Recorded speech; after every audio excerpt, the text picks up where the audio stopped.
Buenas. En esta ocasión os voy a hablar sobre La colmena. Es una de las obras que hoy en día, pues más que animar al lector a continuar con su lectura, lo va a aburrir. Pero bueno, hay que comprender que es una novela crucial para entender la literatura de posguerra, la situación que vivía la sociedad española en esa época. Se publicó en 1951, pero fue bueno, como parte de una serie novelesca llamada Caminos inciertos, pero esta realmente fue la primera y la única novela del ciclo, no hubo más. Es una de las obras más representativas de la prosa española de 1939 a 1974, más o menos en esa época, y refleja de forma cruda y realista la situación de la posguerra española. Pertenece a Camilo José Cela, que fue un escritor español de origen gallego, prolífico, muy representante de la literatura de posguerra, y Cela ejerció pues, como novelista, periodista, conferenciante, ensayista, fue editor de revistas literarias y además tiene obras de tantísima relevancia como La familia de Pascual Duarte. Fue académico de la Real Academia Española, resultó galardonado en el Premio Príncipe de Asturias de las Letras, Premio Nobel de Literatura y Premio Cervantes, y finalmente falleció en 2002. En su juventud padeció tuberculosis y luchó en la guerra civil con los nacionales, lo que indudablemente pues, ha marcado toda su obra. Si comenzamos por el contexto histórico de la novela, podríamos concretar que internacionalmente se estaba desarrollando la Segunda Guerra Mundial y Europa pues, estaba bajo la invasión militar, con campos de concentración, el Holocausto, ocurrieron los desastres de Hiroshima y Nagasaki, donde fallecieron más de 50 millones de personas, y económicamente hablando, pues hubo un gran resurgimiento económico a partir de 1950. Con respecto a las corrientes ideológicas, pues se vivía un existencialismo con el que se expresaba el mal vital de la época y además estaba el marxismo, que nos decía que solo la lucha de clases y la política revolucionaria harían alcanzar la historia hacia la sociedad justa, es decir, la socialista.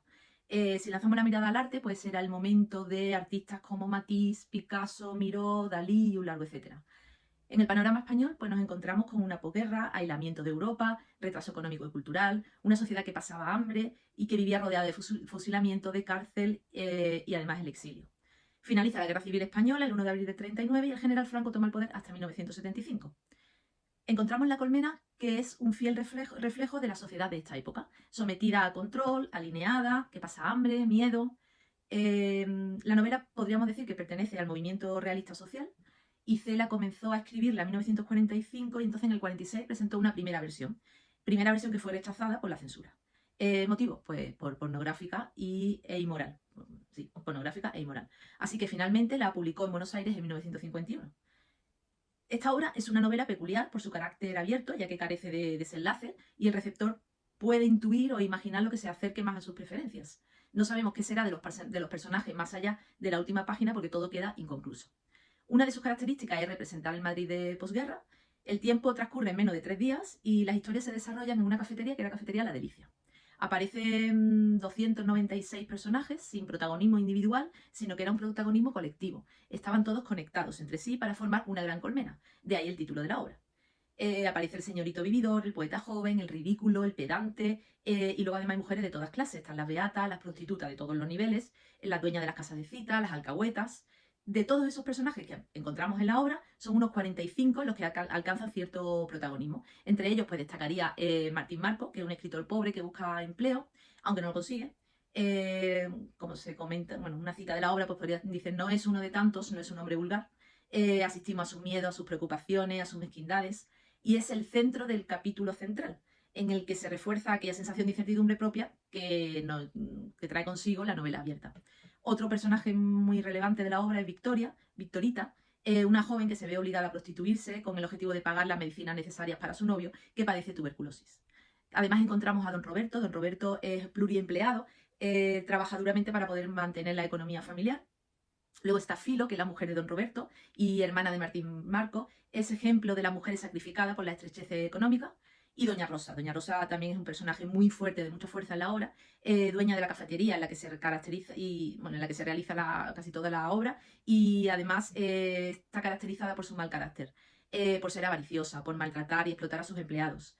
Luego está la familia de los Moisés con Doña Bisi, que es beata y ciega para lo que la rodea, y su marido Don Roque, sus hijas, especialmente Julita, que se reúne con su novio en una casa de citas, Petrita, que es una criada de pobres, o la señorita Margarita, que es una buscona marchita condenada a la soledad. Abundan los personajes despreciables, especialmente entre los más acomodados, y algunos son hipócritas y ridículos, otros son conmovedores y apaleados por la vida. La obra se compone de 6 capítulos y luego hay uno final. Cada capítulo está integrado por una serie de secuencias separadas por un espacio en blanco, que es de una longitud variable. En cada uno, Cela presenta dispares situaciones relacionadas con la forma de vida de los personajes y predominan temas como el hambre, la miseria, el miedo y un largo etcétera. Cada una de las series se centra en un personaje o varios que están relacionados entre sí y en muchos casos se trata de una composición simultánea.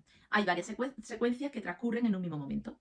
La suma de todas estas secuencias, 213 en total, es el conjunto de las celdillas de la colmena. El resultado, pues, un ir y venir de personajes que el autor va tomando, va dejando, vuelve a tomar, en rápidos apuntes. Esto es lo que se conoce como una estructura caleidoscópica. Son vidas que realmente transcurren paralelas o entrecruzadas. La vida de cada uno puede considerarse como un cuento si fueran independientes. De hecho, podría considerarse la obra como una serie de cuentos hábilmente enlazados unos con otros. El tema principal, pues, es la miseria moral de todos los que están en el café. Digamos que trata de la vida en un café y de las disputas que hay dentro de él. Además de la miseria y el hambre, tiene mucha importancia el sexo. Cada capítulo se estructura en torno a ciertos ejes, aunque algunos, como la humillación, la pobreza, el aburrimiento o la hipocresía, se entrelazan en las distintas partes de la narración.